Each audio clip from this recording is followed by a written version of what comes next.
800 words with no chapters of 228 paragraphs.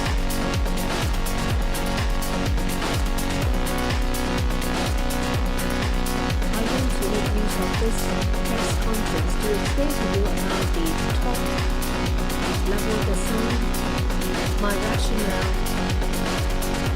and the decision-making process. After this press conference, there will be press conference by secretaries of departments. They will give you details of the areas under the portfolio. First of all, I would like to tell you about my philosophy in the drafting of the policy address.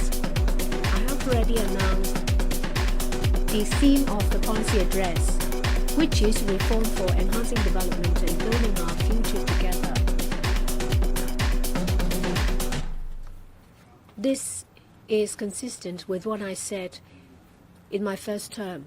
I use a result-oriented approach. I look at results and pragmatism, and I set my eye on not just 1 year. I would like to have continuity so that results will be delivered in the end. There are 3 principles. First, people are at the heart of everything I do. We make use of development of our economy to improve people's lives. What we'd like to do is to do things to benefit people and to meet their needs. Every day there are new issues cropping up. We need to address these issues. When we accord priorities, we are people-oriented. The economy can solve a lot of issues because when it comes to policy implementation, it needs resources. So we need to develop the economy to implement government policies as well as to benefit the general public. Members of the public can work, make money, and pursue their dreams, so development can improve people's lives. My theme is reform for enhancing development. Reform is continuous. We strive to do better all the time. It is a long process. In the process, we reflect upon ourselves and make improvements as necessary. In formulating policies, what we need to do is to take into account Hong Kong's situation, the global trend, and changes around us. So we need to take into account the changes around us and make adjustments. Everything we do must be done on a strong basis, taking into account what's happening around us and in the world. I emphasize that in this policy address you will find strives for improvement and for reform. As I said, reform is a continuous process. We need to continuously think. In the process, we identify what is inadequate, and then we come up with solutions. There are areas where it's lacking, and we need to make improvements.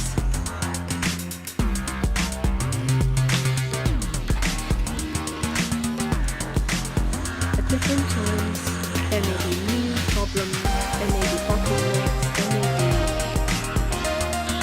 difficulties and hurdles. So we need to resolve all these issues and remove obstacles. We need to consolidate, reinforce, improve areas in need of these efforts. We need to continue to deepen the reform. What do we take into account? We need to bear in mind what happened in history when we consider the present situation. We need to look at the phenomenon to see the essence. Everything happens for a reason. If we just look at a fragment of what happens, we lose sight of the overall picture. A problem may come because of a cyclical issue or other reasons. It may be a problem from the system or from an individual. There are symptoms. So we need to look at the overall picture and consider the background and the history.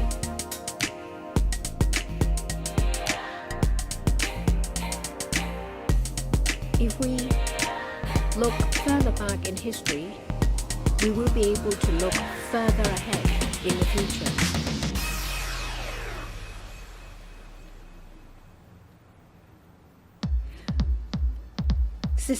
A systematic mindset is important.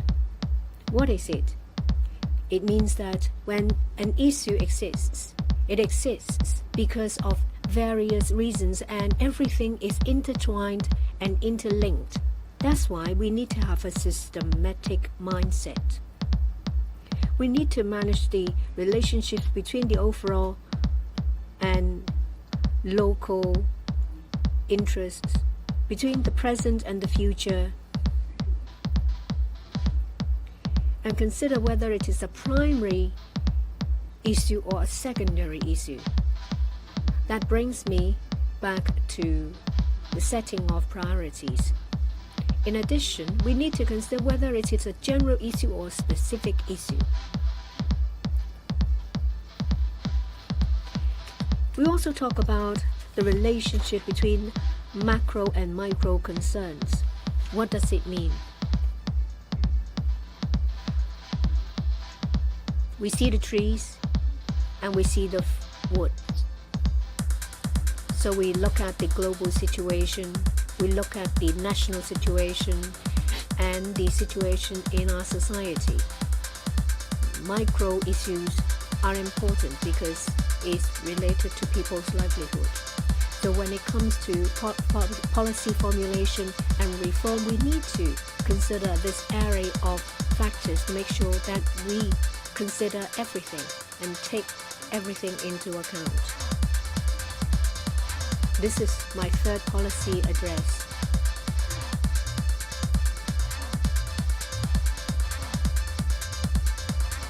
The objective evolves with the times. This is my third policy address. The theme is Reform for Enhancing Development and Building Our Future Together. Where did this theme come from?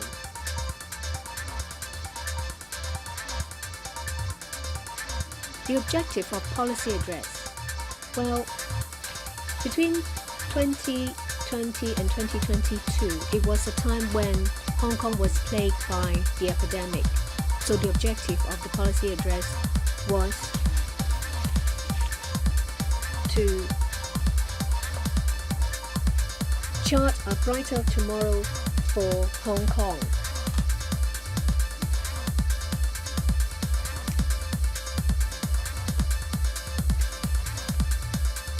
So the objective was set taking into account the then situation. And in 2023, we've just come out of the epidemic, and it was the early stage of stability to prosperity.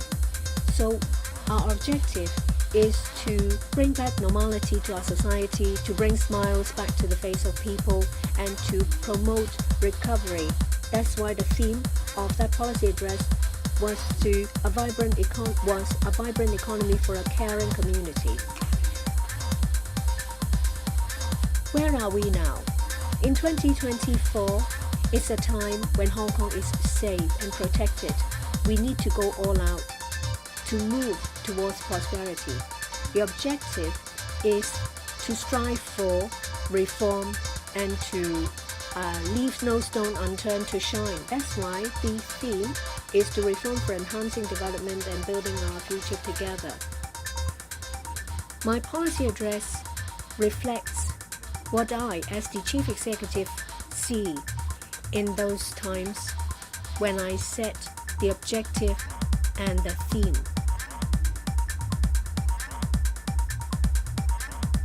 As I said, there are 9 chapters and 228 paragraphs and 31,800 words in the policy address.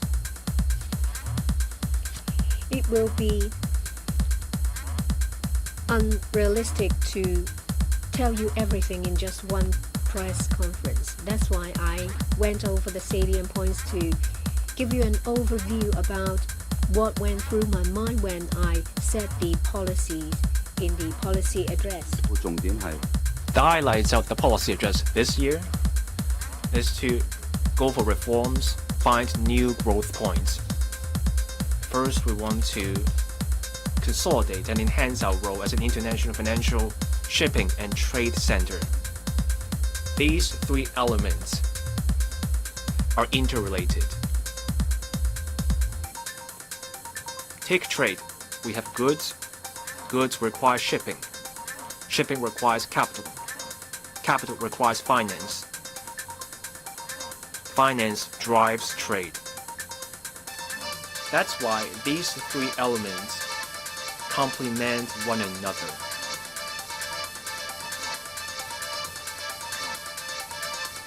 That's why when we look at the measures in the policy address, such as creating this international center for gold storage and also an international gold trading center, and also this commodity trading ecosystem, and also internationally recognized storage for non-ferrous metal, and also moving faster in building a green shipping center. Now, the other factor is we want to develop new quality productive forces in line with local conditions.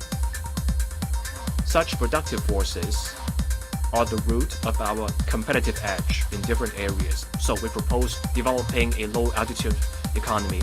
We propose a $10 billion fund to guide INT industries that will invest in strategic emerging industries of the future. We want to develop new energy sources, and we want to turn Hong Kong into an international hub for medical innovation. We will also have this GBA clinical trial collaboration platform. We also want to turn Hong Kong into a hub for international high-caliber talent. We will set up a committee on talent education and technology. This matters because we want integrated development. By competitive edge, we focus on talent. Without technology, there's no future for a place. So we need talent and technology to go hand in hand. Here, education comes in because that's how we can have technology and nurture talent. We want integrated development of education, technology, and talent, and then we will get synergy. And that's how we can maximize the outcome. So for this committee on education, technology, and talent, the Chief Secretary for Administration will be chairing this committee. We will have the Secretary for Education, the Secretary for Innovation, Technology, and Industry,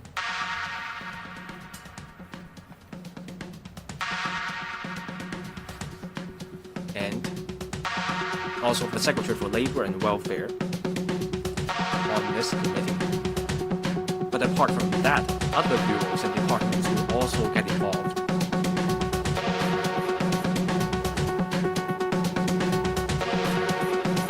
At this committee, the work will cover a wide range of areas. As we turn Hong Kong into a hub for international high-caliber talent, they will also work on developing universities in the northern metropolis. Now, we also want integrated development of culture, sports, and tourism. There, the measures will include the Kai Tak Sports Park.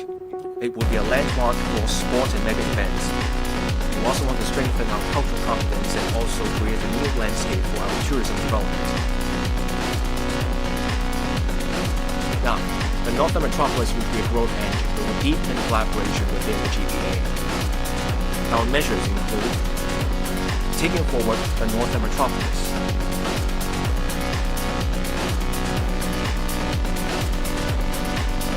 now there will be projects due for completion in the 5 and 10 years time in the Northern Metropolis, and people will see the results. And we will have the Shenzhen Hong Kong Technology Innovation and Technology Park. So, and we will have this outline development plan for the Shenzhen Hong Kong Innovation and Technology Cooperation Zone Hong Kong Park. And there will be a committee to steer the work. Now I turn to people's lives. For any policy, what matters is that people can share in the success of those policies, and our policies should meet people's needs.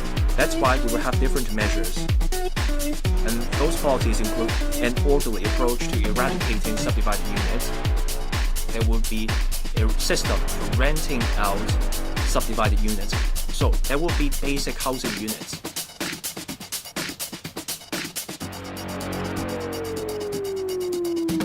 We will have measures with legislation and enforcement.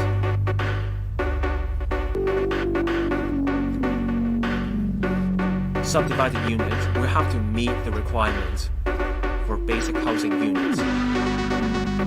Such BHUs are about minimum standards for me and for the government.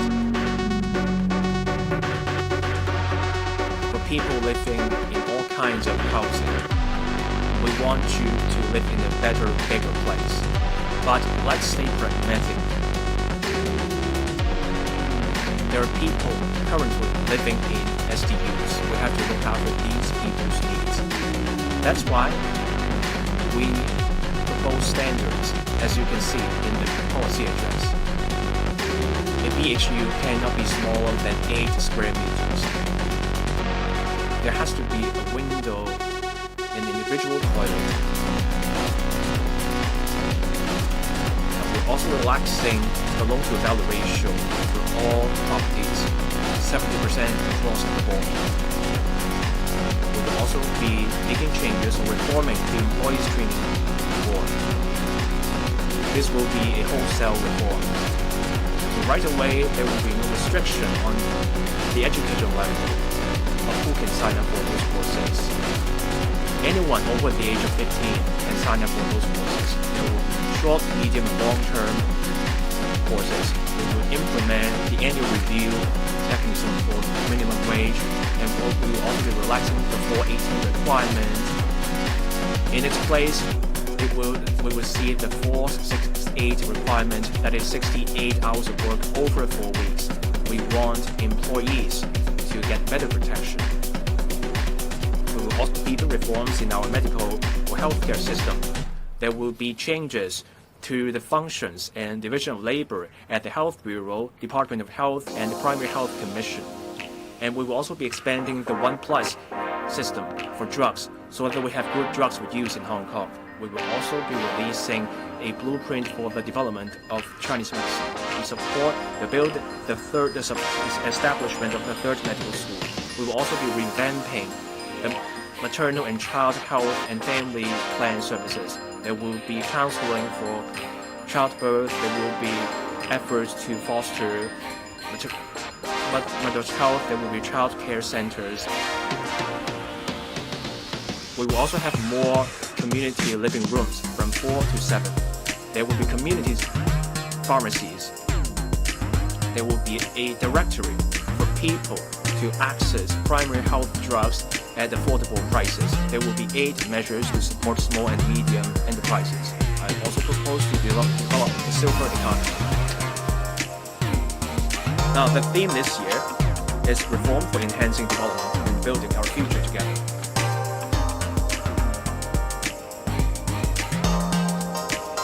The government will follow the policy address in delivering various policies and measures. It will stick to the philosophy of the policy address. Let's work together to seize the opportunities.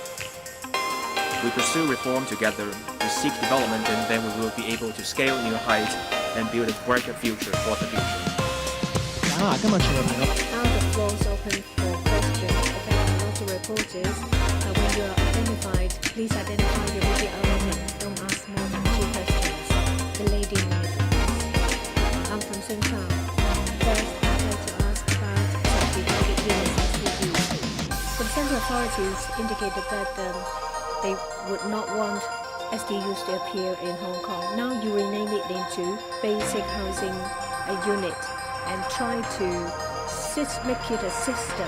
Does it mean that when you put in place a regulatory regime, there is no more SDU? I would like to ask about liquor rates, where 85% of the liquors are under $200, so most of it would not be affected. So what is the effectiveness of this reduction in duty rate, and how will it affect the high-end, high-value market? Well, as I said, my philosophy remains the same. As I explained in the policy address at HK, different subdivided units are in different conditions. There are 110,000 households living in SDUs. Some are living in these units for a very long time because this issue has been with us for a very long time. 110,000 households have a need to stay in this kind of housing. The quality of SDUs varies. When we conducted the research, we have these information. There are some units with a size of under 7 square meters, and some are as big as close to 20 square meters. The households were asked why they stayed there.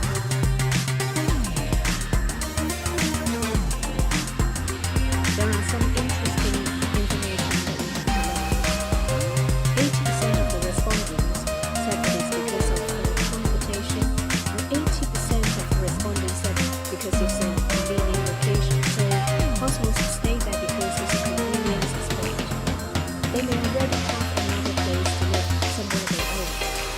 60% of the respondents said that the rents are affordable. The rental of SDUs where they're staying in are lower than other units. Some households cannot afford units with a higher rental. There are households that are quite pleased with living in these units. 50% of the respondents said that because they feel safe, and 10% of the respondents said that the living environment is clean and nice.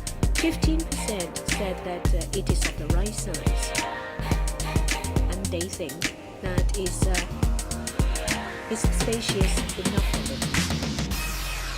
Of course, for the majority of these SDUs, the environment has to be improved.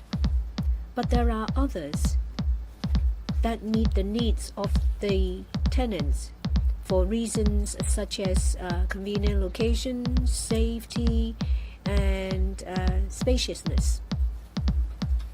Yes, indeed, there are varying qualities in these SDUs, but we need to look at the essence of the issue. The fact is that 110,000 households live in these units. We need to do it gradually.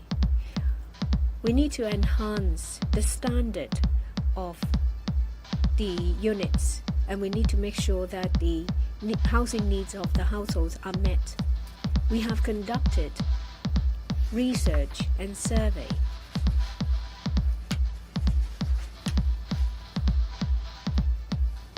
We think that the standard we set will phase out inadequate subdivided units.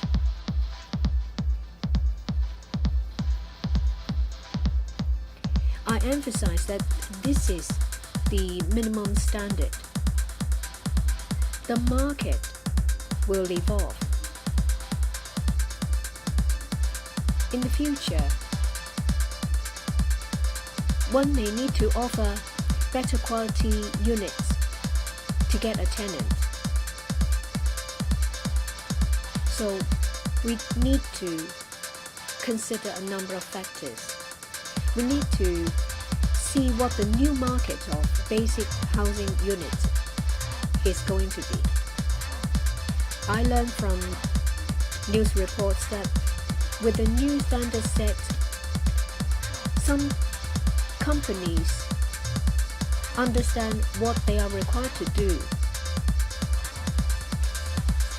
and they believe that there will be 10 or 20% more in supply.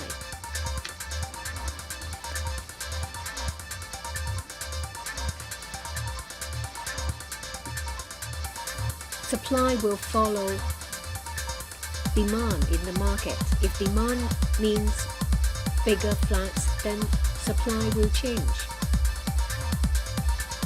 This is a sizable problem, and it cannot be resolved overnight. That's why we need to do it gradually.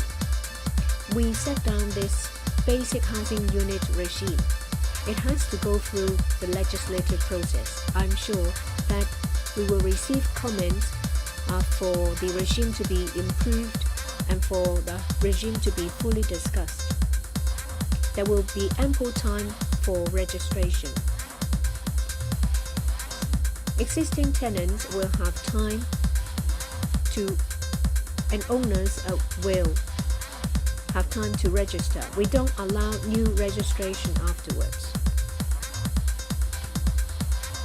So when there is a new SDU made available in the market, the standard has to be met. We do not want the number of inadequate SDUs to increase. In addition to the registration period, there is a grace period. The grace period is for existing units to go through renovation. It may cost several thousands or tens of thousands or around 100,000, depending on the extent of renovation required. Well, if the rent difference is much higher for subdivided units, and as long as the requirements are met, that means the SDU leasing operation can go on for years, and then owners can make money. Of course, we need to consider the overall supply of housing and our construction process.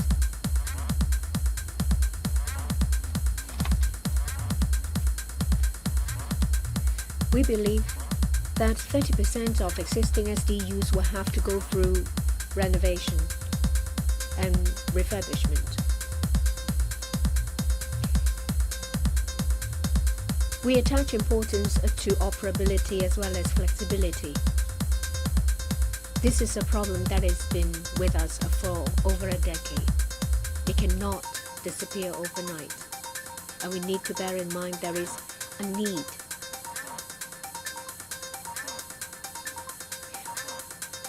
The Secretary for Housing is authorized to take into account the situation. SDUs not meeting the standard of basic housing unit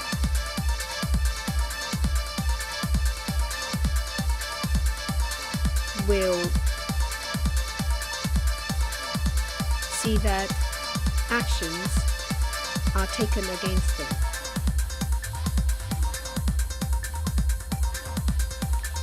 When the S4H makes the decision to take action, then the case of the tenants will be considered. It may be households that are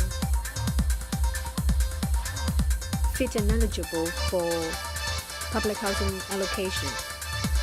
We need to do it in a gradual manner and in an orderly manner. We need to ensure that the process is done well and smoothly. Now I turn to liquor duty. The policy objective is to promote the development of high-end liquor market and related businesses. We have considered a lot of factors. We have heard views asking for the promotion and development of this trade and adjustments for the duty. Of course, it's the government's policy not to encourage drinking. We have struck a balance of different interests. We've drawn reference from the experience and the implementation of the scrapping of wine duty. We decide that there are two levels of liquor. The first are those that are under the price of $200. This accounts for about 85% of the liquor available in the Hong Kong market. 200 is the imported price, is the import price. So 85% of liquors in Hong Kong has an import price of $200 and below. The duty rate will change. For high-end liquor, the duty will be reduced. We think that there is some potential to develop a market of high-end liquor. In 2008,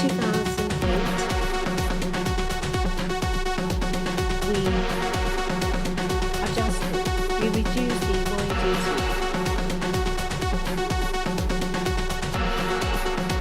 The experience is of a high reference value. We compare the situation in 2023 with 2007 when the wine duty was not reduced. So when it comes to value, if we import, the value has increased by 375%, but the volume itself has increased by just 33%. When it comes to change in duty,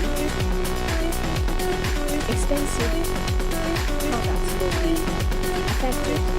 The experience of wine is that the value has increased by 2.300%, but the volume increased by only 30%. So we believe that high-end liquor will see a bigger difference in the sales volume and value. Over 1 year after the wine duty has been reduced, we see an increase of about 350 operators of wine and an increase by about 1,000 jobs. The income for that sector has increased by about 33%. Hong Kong has gone up in its ranking in wine trade. We do not encourage drinking, but we promote high-end liquor business. Next question on the right, the gentleman over there. I'm from Phoenix TV. My questions are, now we don't see reference to the economy at this policy address, so this is your third policy address. There are long-term measures, but are there short-term measures for retail and tourism? Now I see a reference to the multiple entry visit for people from Shenzhen and also more mainland cities to be covered by the weekly visit visas. When can we see these measures in place to benefit retail and tourism? Now about the two capital investor entrance scheme. People can invest in real estate under the scheme, but they will have to invest in upmarket only. Will there only be limited effect on the property market? Will the measure be relaxed to cover ordinary properties? First of all, I'm grateful to the central government for actively considering our suggestions. So now the weekly visit visa for people from Shenzhen has been relaxed. It will be a multiple visit visa, and the weekly visit visa will be expanded to cover other mainland cities. I'm grateful to the central authorities for saying they will consider our suggestions favorably. The facilitation measures for Hong Kong come out one at a time. And let's not underestimate the time and the number of mainland authorities involved for every facilitation measure to be in place. I put forward many suggestions after we put COVID behind us.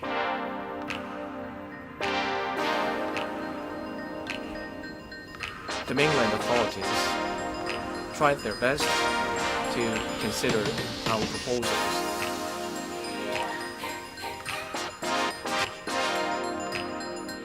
And this time we're seeing results through collective effort. I've just delivered my policy address. You may need more time to go through the details. Many measures proposed today will take effect immediately. Take the 8 measures for SMEs.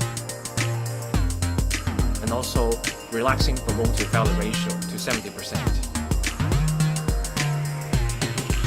We have this chapter on people's well-being.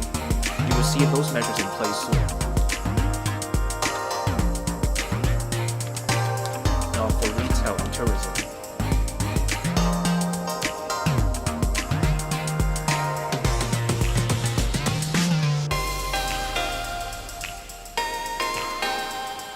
Whether we have a blueprint or we are working on a blueprint, some measures are already in place. We make an announcement after consolidating the measures. Now, when you look at the chapters on building a caring and inclusive society, you will see measures will be in place soon. There are measures on welfare, such as our targeted poverty relief measures,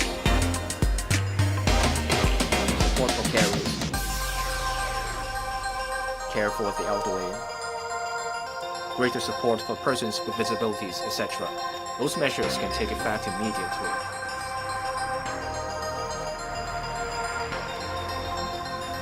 Directors of bureaus and secretaries of departments will be announcing the details. Now on relaxing the capital investor entrance scheme.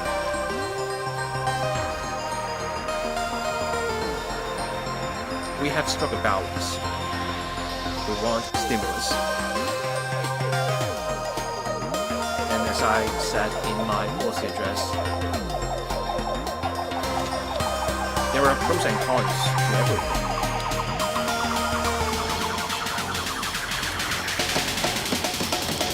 One thing I want to avoid is that investors would means come here,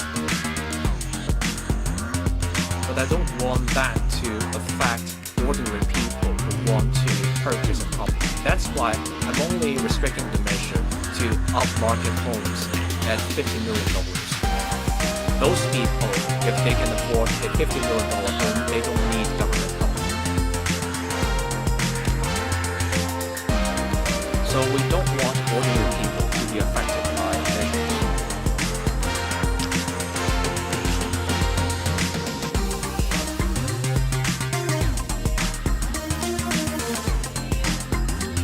Over the past 6 months, even before this relaxation, we granted 500 applications.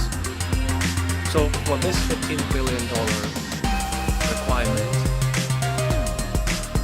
further relaxations can bring in more investors.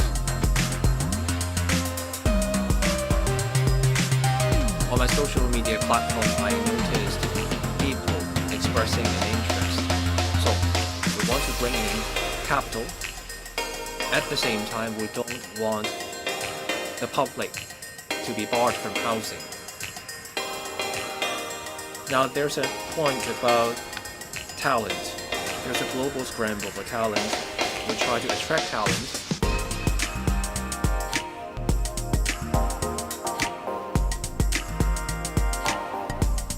There are talented people. They want to come here, but they're not sure whether they will succeed in filing an application. So we feel that we have to be proactive. I'm telling you about the philosophy of my policy addresses over 3 years. This policy address is about action. We want results.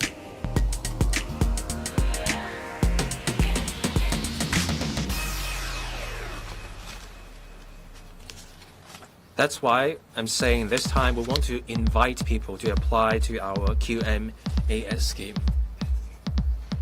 But of course, we stick to standards in processing applications. Next question. On the right, the gentleman in the second row. I'm from the CMG. In your policy address today, it starts with reform in your theme.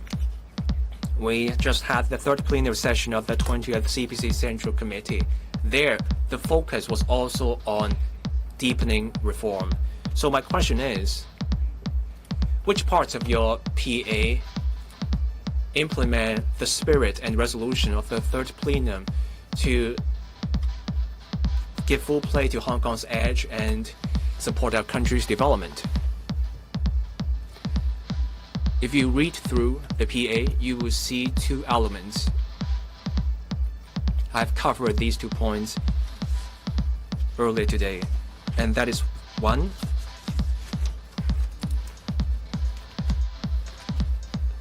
sticking to the 4 proposals from President Xi Jinping's speech on July 1st, 2022. And that's something that permeates the policy address. That speech from President Xi is a blueprint for my policies. The second element has to do with the chapter on Hong Kong from the resolution of the third plenum. In chapter 1 of my policy address, I refer to the third plenum, the resolution of the CPC Central Committee on further deepening reform comprehensively to advance Chinese modernization. Hong Kong has to fully harness the institutional strengths of one country, two systems, while consolidating and enhancing its status as an international financial, shipping, and trade center.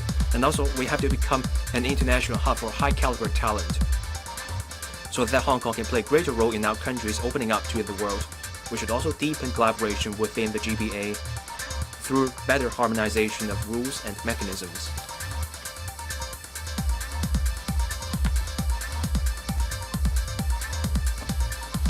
The 9 chapters in my policy address show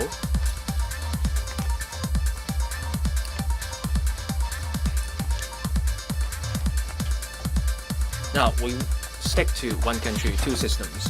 Chapter 3, consolidating and enhancing our status as an international financial, shipping, and trade center. Chapter 4, developing new quality productive forces tailored to local conditions. Chapter 5, turning Hong Kong into an international hub for high-caliber talent. Chapter 6, promoting integrated development of culture, sport, and tourism, and fostering economic diversification. This is about building cultural confidence.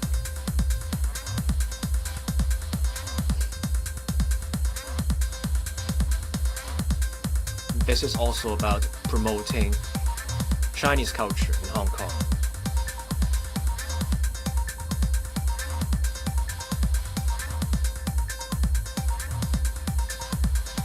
There's also much discussion about developing the GBA, and there's a part on taking forward the Northern Metropolis as a growth engine and deepening GBA collaboration, and also a part on He-Tao or the Loop.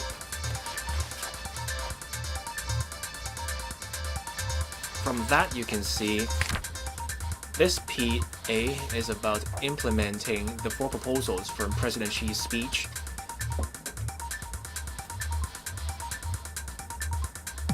This document is also about implementing the spirit of the third plenum about deepening reforms.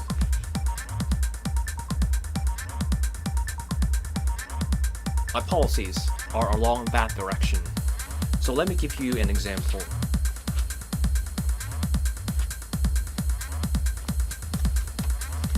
The Chief Secretary for Administration will be chairing this committee on education, talent, and technology. This is based on the speech given by President Xi at the Conference on Education. Education, technology, and talent need to go hand in hand. I fully agree with President Xi on this. That's why this committee will play a huge role.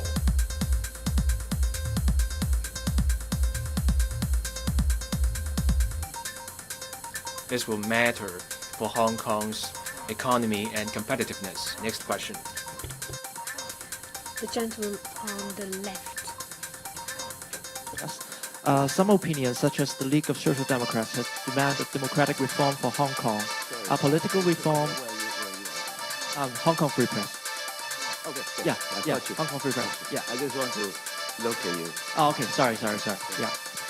Some opinions, such as the League of Social Democrats, have demanded democratic reform for Hong Kong. Are political reform and universal suffrage on the agenda of this administration? The second question, the proposed regulation on subdivided flats do not cover the so-called coffin homes or cage homes. Why is this so? Will the government consider extending the regulation to cover this type of subdivided flats? Thank you. Well, I have said more than once that the political reform has been settled at this moment with the introduction of, first of all, the new election system for electoral members, for the chief executive, and also after improving the district administrative system. At this moment, I think it is important to ensure that all these improvements of the different election systems will be run smoothly, and also they function effectively to realize the maximum benefit that all these improved measures intend to create. We still have time to make all these systems run so that they synergize and create extra value for society. It takes everybody's efforts who are in these three systems to think of what they should do. They reform themselves so that they can contribute even bigger value to the overall good. And all these three systems work towards the same goal of creating the positive value for Hong Kong as a whole. So, what you have just said, I think, is settled. It will not be an issue in this term of government. The second thing regarding subdivided flats, the system that I want to introduce through legislation is not to make what is illegal now legal. What is illegal now will continue to be illegal under the respective ordinances. Enforcement will be taken accordingly. And of course, we will step up the enforcement in concert with the new policy of subdivided flats, which will be introduced in residential buildings. So the intention is to, first of all, regulate the subdivided flats using this basic housing concept, so that we have a standard below which we will take action against, because they will not be regarded as the right standard for our household to live in. I think that's his intention. And we make this policy knowing that it is a difficult matter. That is why I hope it will be very devoted and natural so that we can enhance it. We also want to ensure that this new system will be able to tell the market, which in some way need to exist by the sheer evidence that over 110 households are living in these accommodations. We want this market to be healthy in existence.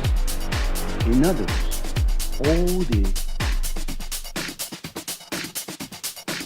standards have to be met, and we will be taking action after a reasonable registration period and a reasonable tolerance period,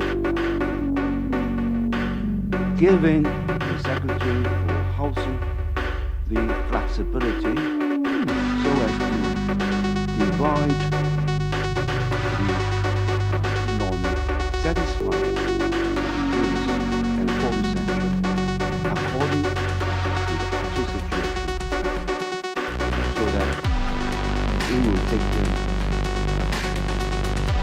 in an optimal lot to ensure that things will be rest in an orderly manner. It's not easy, but I think it is a problem. Everybody will see the solve. And it is under this determination that we will really respond. Collectively, we can discuss the system recommended, and then come to a good basis whether it is possible for all these things to happen. And I think before we should be able to solve the problem of the people having to live in standards.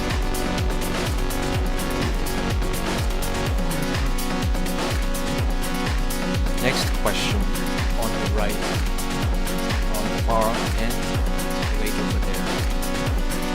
I'm from Xinhua. Now we see reform and change are keywords in your policy address. You propose many measures about the economy and people's quality of life. So, do these measures implement what's proposed in the third plenum? Hong Kong has risen in its ranking in many international reports. So how do we go forward to truly go from stability to prosperity? In my policy address, I made roughly 40 references to reform in the Chinese text. It's more than just 40 references.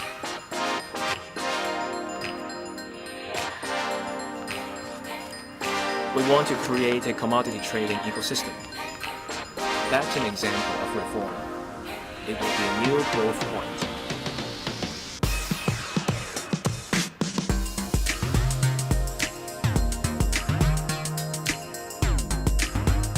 If you read through my policy address, you will see reform being reflected in many ways.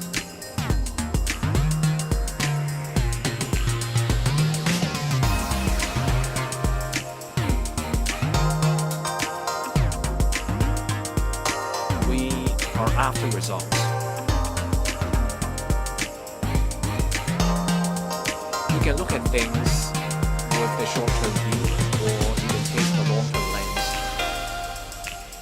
Now let's look at commodity trading ecosystems. This ecosystem will take time to build.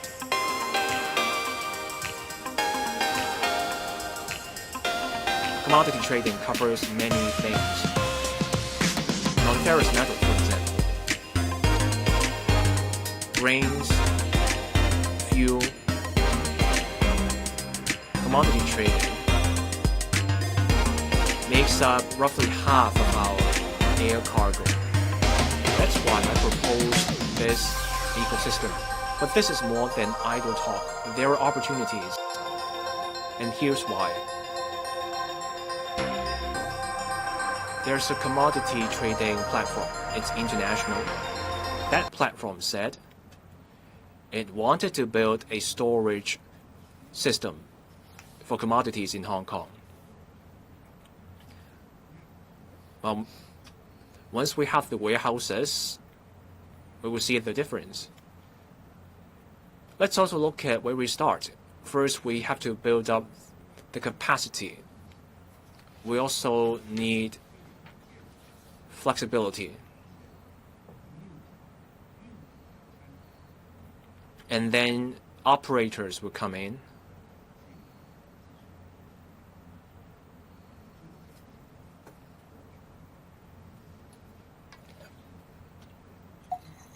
Many Chinese businesses said they took an interest in commodity trading.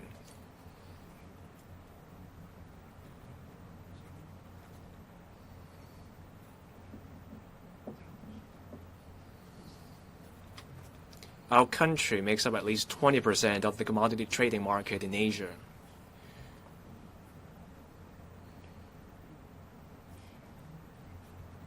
We're not starting from zero. We are starting from 10%.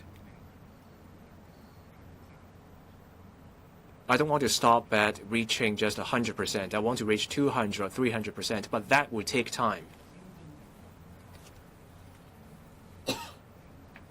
That's our vision as we find new growth points in our pursuit of reform. Now, there's also a proposal about the storage of gold.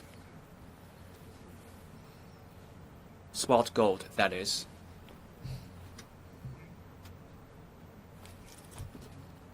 It's 150 tons right now. Some countries are building additional warehouses. They have 500 tons. So we have a long way to go.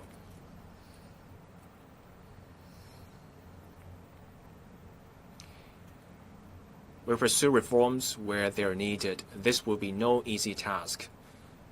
But I believe in Hong Kong. We believe we can do that. The government has to point to the right direction.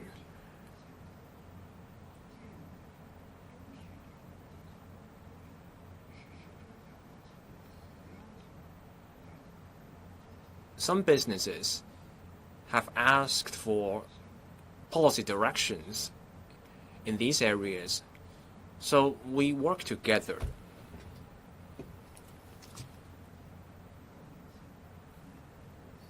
So different parties want to work together towards the goal.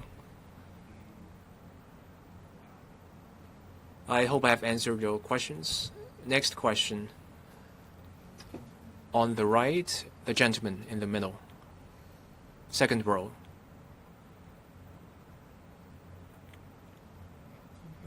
AFP.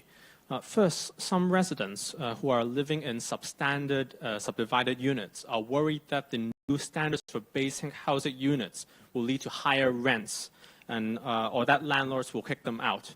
How will the government support these people who may lose their homes that they are currently living in? Second, in the sections on national security, part of the focus was put on public officers, such as proposing a new set of guidelines for them to abide by Article 23.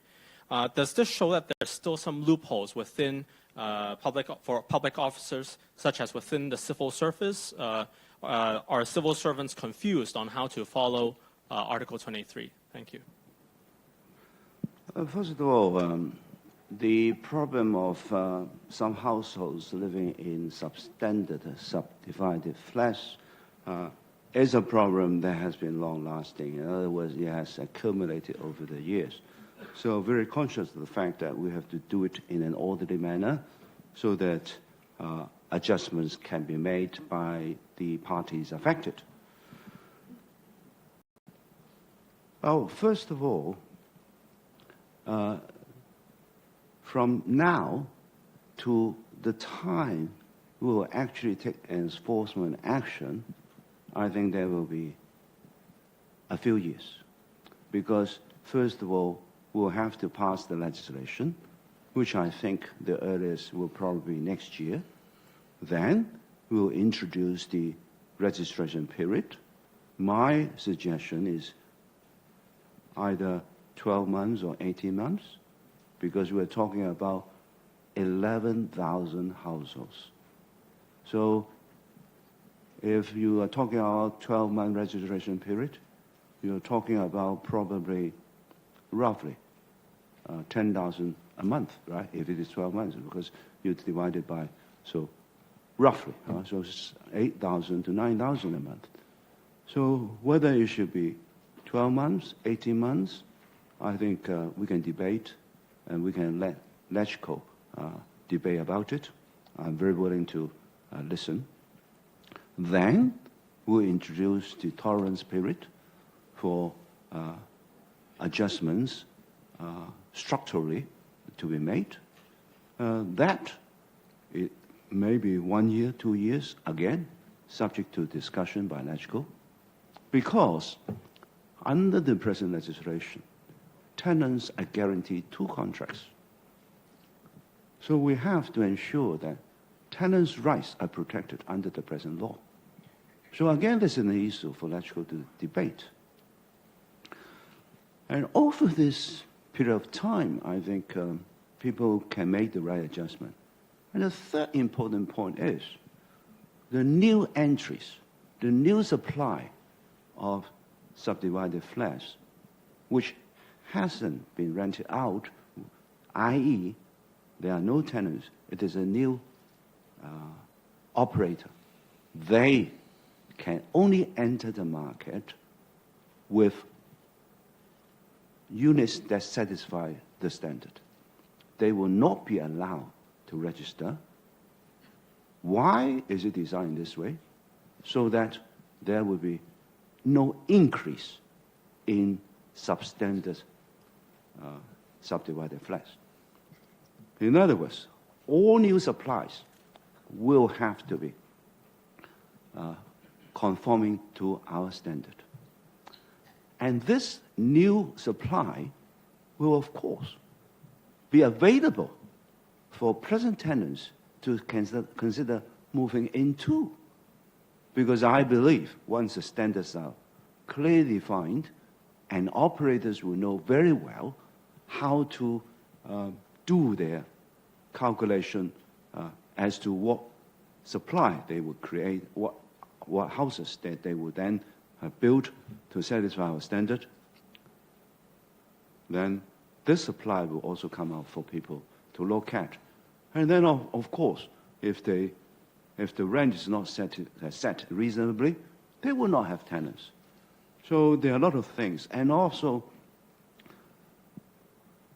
individual cases, as we always have very special individual cases. We'll deal with individual cases specifically. But overall, I think what is important is when I designed any new measures, then I always ask myself the question, if this new measures solve 95% of the problem, should I still go ahead? So as to deal with the other 5 after the first implementation? Or should I ignore it until I have a perfect solution to solve 100% of the problem? So I decide to go out, even though there were maybe individual cases we may need to address.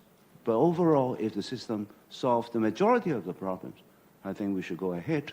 And then, after implementation, we deal with the special cases. And regarding national security, the law has been created. We are talking about implementation.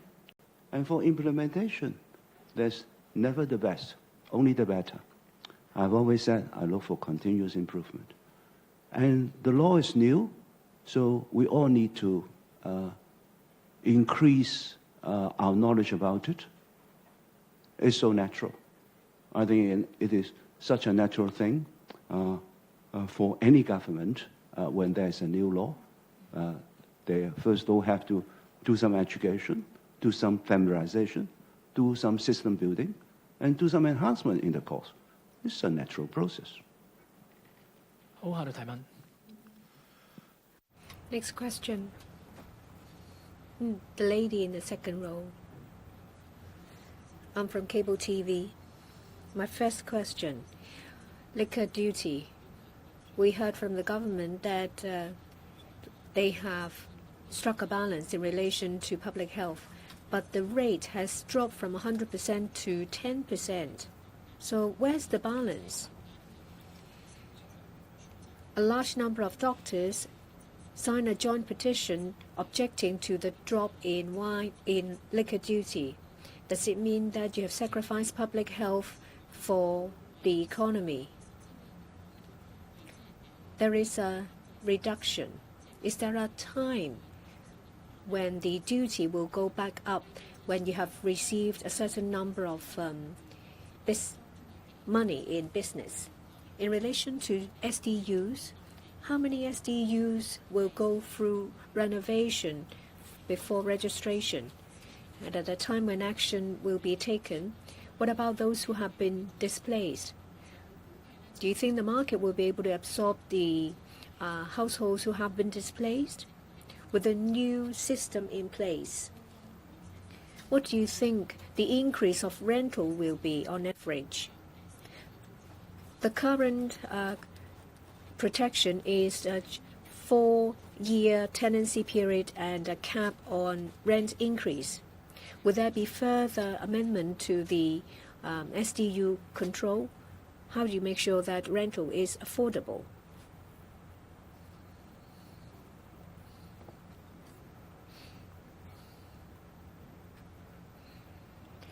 First of all, I'd like to say that I fully understand the concern of the healthcare sector.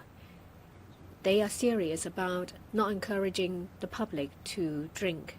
And our policy does not encourage people to drink. I personally do not encourage people to drink.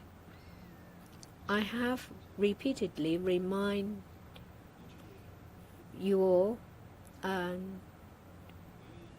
not to be addicted to alcohol or have an excess in consumption. In 2008, the wine duty was scrapped.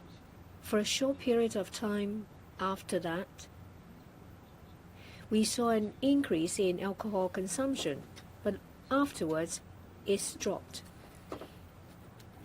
If you make comparison in 2023 to a time before the wine duty was scrapped, the number of people consuming alcohol remained the same. So that means the number of people who consume alcohol in 2007 is more or less the same as that in 2023. Alcohol consumption is subject to a number of factors.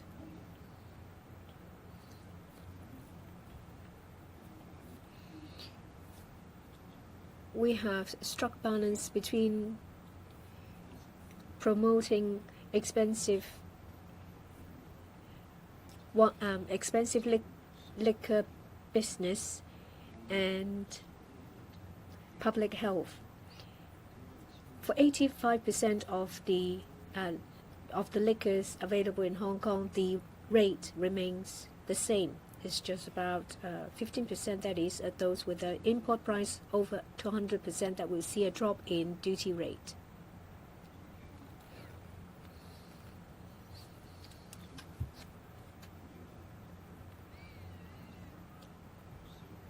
We talk about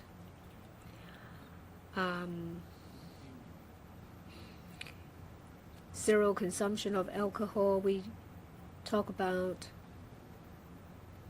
prevention of driving under intoxication. These arguments applied in 2008 when the wine duty was scrapped. We do not encourage people to drink.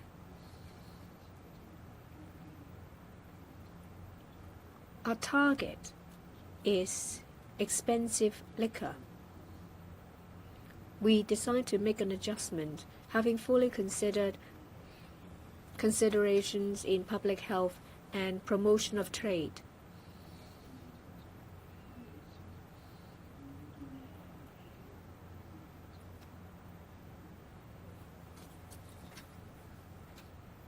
Well, only 15% of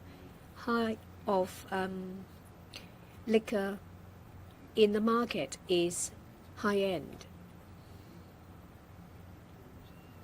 When it comes to price-sensitive behavior, that's rather inelastic in the segment of expensive products. We fully understand the concern of the public health public health sector. We have fully considered relevant factors. Sorry, the speaker's off mic. Subdivided units.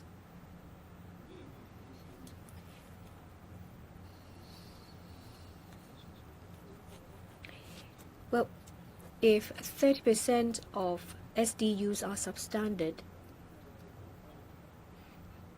it means they will be phased out. We have 110,000 households living in SDUs. About 40% of these households are eligible for public housing and are there on the waiting list. And about 20% of them will become eligible after some time.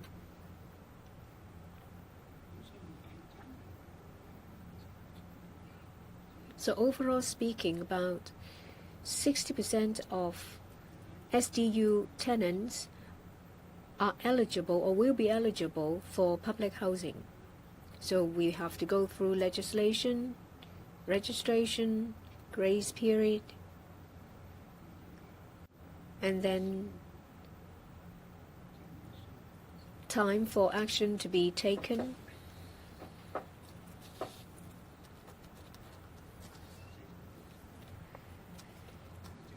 So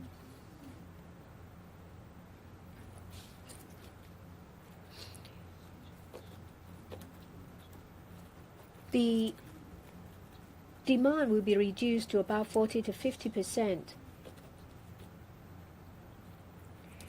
On top of that, there will be market changes with the introduction of the new standard.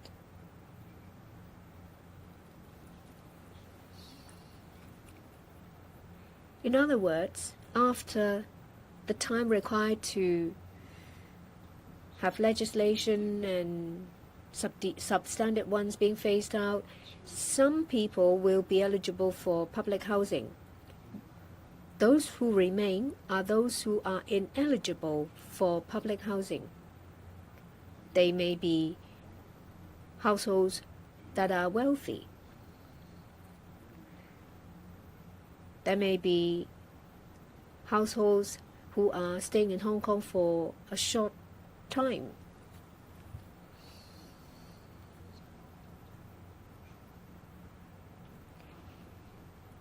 These households will be handled under existing policies. So, in the future, when everything is in place, some households will move out. The remaining demand will be about 40%. Even with 30% of the units being phased out, there is still 70% of the units available in the market to meet demand. Of course, there is a relationship between macro and micro perspective. We need to take into account the market situation and do it in an orderly and gradual manner. The gentleman at the back. I'm from Ming Pao. First question. Some measures may be different from this stance of the government in the past. Say, in the budget, there was no indication that there will be adjustment of liquor, and there are also changes in the principal moratorium. Why is there such a sudden change? Is it because of the poor economy? That's why these measures are launched to try to save the economy. Chief Executive, you emphasize on reform. However, we have yet to see major changes and reform. What we see are existing measures and policies. Well, previously you talk about 8 centers. Now you change it to 3 centers because of the third plenary session.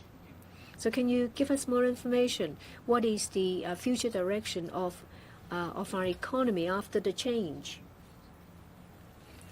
We have to take into account the situation in the formulation of policies. We consider the situation. If there is a need to take action, we will. There are 8 measures to help SMEs.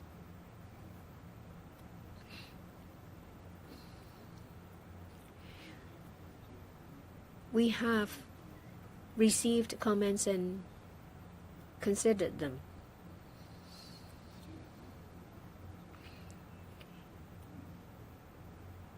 If we go ahead ignoring comments and suggestions, then we're not a government that are working for the people. We make decisions, we accord priorities, and we do what is needed. I don't think that it is a negative mentality when existing policies are adjusted. We always work for the better. I always hope that Hong Kong will be better tomorrow. Hong Kong's economy is going through a period of change. There are some sectors facing challenges. At the same time, there are sectors doing quite well. In the past 2 quarters, we see a net increase in GDP by about 2 to 3%. That means, overall speaking, there is growth in Hong Kong's economy. It's just that some sectors may fare better than others. We render assistance to sectors facing difficulties. In relation to sectors that are doing well, you will see from our report that these sectors have registered growth. In a period of transformation, there will be changes. The duty of the government is to send out a clear message that this is a time of change. If you face difficulties, then you need to change and improve. If the government can help, then policies will be launched. That's why we have the 8 measures to prop up SMEs. Whenever we can, wherever we can, we will render more assistance, given limited resources.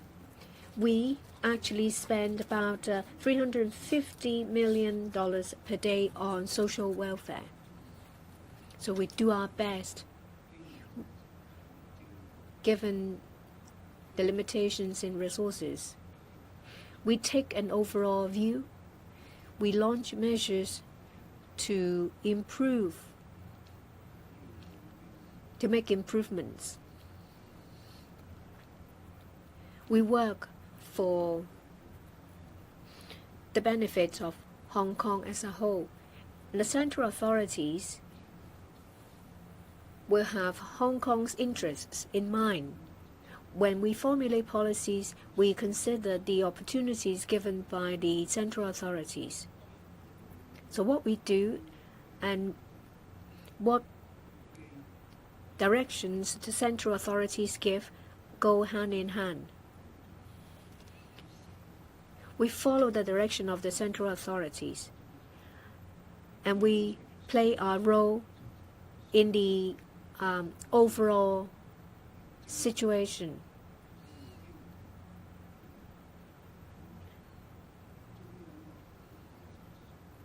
The central authorities support and care for Hong Kong.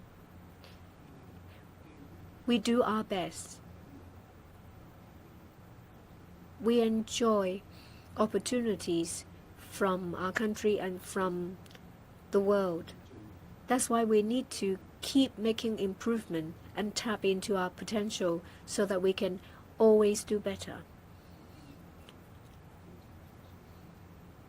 I always review whether the direction of policies is the directions of our policies are correct. I see from rankings of some surveys that we are doing better.